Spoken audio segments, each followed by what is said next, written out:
شارچێتی بەسە بکەنە خاتی ئەو خۆی ئەوانە قسم پێ دەڵێن برای من لە ماوەی ئەم شەش ڕۆژەکەم لا فاڕوویدا بە ئەڵڵا 2 ساعت نەخەوت پێغەمبەری خوا صلی الله علیه و سلم اللهم صل علی سیدنا محمد وعلى آل سیدنا ئەو ڕووناکی سەرزەویە ئەمە خۆشەویستی ئیسلامە لە زاخۆ بێتە چەمچەماڵ ئامانجمان هاوکاریکردنی برایەکانمانە خزمەتکردنی برایەکانمانە چەمچەماڵ یعنی هەولێر هەموو شارەکانی کوردستان یعنی هەولێر هیچ فەرقی نییە بەس دیسان پێتان دەرێمەوە بە هەموو کوردەش دەرێم شارچێتی بەسە بکەنە خاتی ئەو خۆی زیاترنا چاو ماچکە با بەس بێ ئەمە کوردین تەواو ئێستا دڵنیامە هەولێر لێ بقەوم یەکەم شار چەمچەماڵ لە پشت هەولێر ڕادەوەستی سلێمانی لە پشت هەولێر ڕادەوەستی هەموو شارەکانی کوردستان کەرکووک و دۆک و ئیدی قوربانی چاوت بوو 67 ملیۆن و شتێک بوو ئەوە دەستەکی ئەمین لە شاری چەمچەماڵ ئارامە ڕیشە کەیشتە دەستەوی و ئەمە دەڕۆین لەگەر چەندین دۆشەکی نوێ و شتی نوێمانایە و کومبار و مافور و مشتەکانم هینایە سێ چارکە یە و دوو ئەتیکۆ و لەخوای بە زیادی گەیشتێرە دەست خۆشی لە زاخۆش دەکەم کاک ئارام گوتی زەماعەتی زاخۆ یانەی زاخۆ ئەشیان هینایە نا ئەوانە قسەم پێ دەڵێن ئەوانە قسەم پێ دەڵێن برای من چاو ماسک وڵی بەس خۆشەویستی و حرمەت و ڕێز و گەورەی جەنابێتی و یەکێک بوو لەو پیاوە جوانانی کە هەر لە هەوڵەوە پشتیوانمان بوو و من داواکارم ئەو خەڵکەی بەناو منەوە ئەشیای کۆ کردێتەوە غێری ئەم پیاوە و جەماعەتی کەلار بەشێشان لەگەڵێک پیاوتر هیچ کەسێکی نەی گەشتانگویانە دەزمن پارەی کۆ کردێتەوە هەرچیشگوی من بەرپرز نیم لێ قسەکەم جوانە با من بۆ قیامەتی خۆم نادۆڕێنم قبری خۆم ئاگر نادەم بۆ هیچ کەسێ قبری یەکی ڕووناوی قبری من تاریک بێ نە ئەوە ناکەم من 1,250 لەم پارەیە یەکی سە خواردن لەم پارەیە لێرە نا لەم دنیاە لە دنیاکەی تریش لە ئارام حرام بێ گەردەسی بۆ بەرێ یەک دەباویشی لێ ناخۆمەوە بەخوا چەند ڕۆژی شەکاک فاکرد ئەو تیمەی خۆمان لە دەرەوەین هەر ڕۆژ بۆ ڕەنگە بای 500 بەس ماسیحمان کردێ هەموو دزمە و ئەو هێلەکە و هەموو ئەشیایەک شەو ڕۆژ ب 4 ساعت هەر هەموو لە حساب خۆمان کراوە وەسپاسی خواکەین احتیاج دین گازمان ئاوردۆشمان و کەمێک گازمان بۆ دامین گاوازان 500 درێ بوو ئێتر هەموو دوێ لە حسابی خۆمان بووە وەسپاسی خواکەین احتیاجی ئەم پارە و ئەم شتانە نین بەس وەڵا کاتێک لە هەر شوێنێک بسڵمانێک نەخۆشێک کێشەیەکی پێویستی باران بێ بەس بە جۆرە توانە لە خزمەتیان سپاسی تەواوی خەڵکی کوردستانەکەین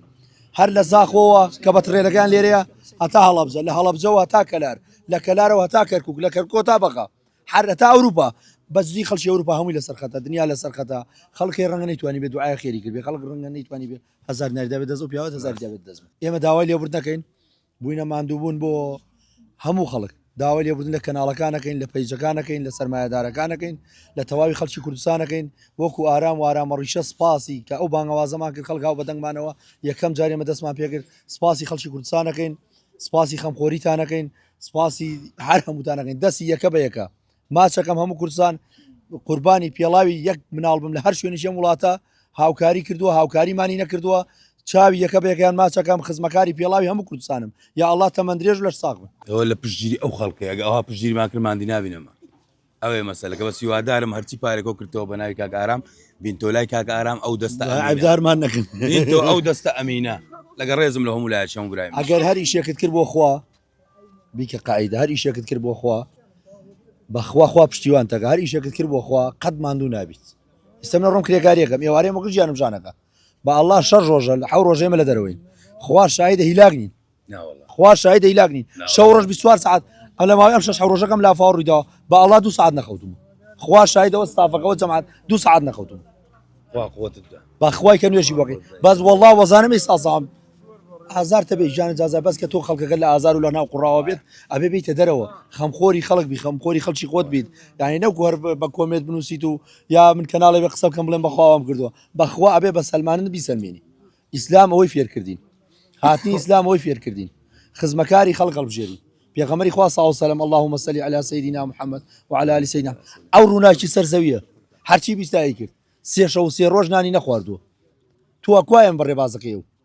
بەخوا بۆ ڕووناشی هات بۆ خزمەتکردن هاو گەورەی هەڵ نەبژار گەورەی هەڵبژار دایتوانی هەموو زەوی بکا بە هاتوون لەبەردەستیا بێ ئەیتوانی هەموو زەوی بکا بە هەرچی بێ بیکە داوای یەخشی نەکرد بەس داوای خۆشبەختی بۆ خەڵکەکەی کرد بۆ مسڵمانان دینی بڵاو کردەوە خۆشەویستی بڵاو کردەوە ئەمە خۆشەویستی ئیسلامە لە هەولێر و بێتە چەمچەماڵ ئەمە خۆشەویستی ئیسلامە لە زاخۆ بێتە چەمچەماڵ ئەمە خۆشەویستی ئیسلامە لە هەڵەبجە و کەلار و کفری و کەرکک و هەموو کوردستانەوە بێتە چەمچەماڵ ئەمە خۆشەویستی ئیسلامە تۆ بێ دەنگی من گوازیتەوە خەڵک بێ هاوکاری شارەکەم بکات ئەمە ئیسلامە بڕۆ بڵان براکانمان لە غەزە چیان بەسەرات کوا جوولەکە چی بۆیان کرد کوا ئەو وڵاتانێکی ئەڵێ ئێمە مافی بنۆفمان لەگەڵایە وان چیان بۆوان کرد یەکەم وڵات ئێمە وڵاتین یەکەم وڵات کە پشتیوانی غەزەی کرد کورد بوو پێش ئەومە العربیاتە سەرقەت یاخوا لەشتان ساغ بێ و خێر بێت دەستان خۆش بی سەر بڵند بن ئەوە ئیش پیاوانە دەست چاوتان خۆش بی هەر سەرکەوتو بن هەر بەردەوام بن لە کاری خێر ئەمە ماندوو نابین ئەنگۆش ماندوو نابین ئێوە هەمیشا زانی چی بکەن یەک پەیامانەیە ناوە کاک فاقر جەنابی فەرمووی نابێ بۆستین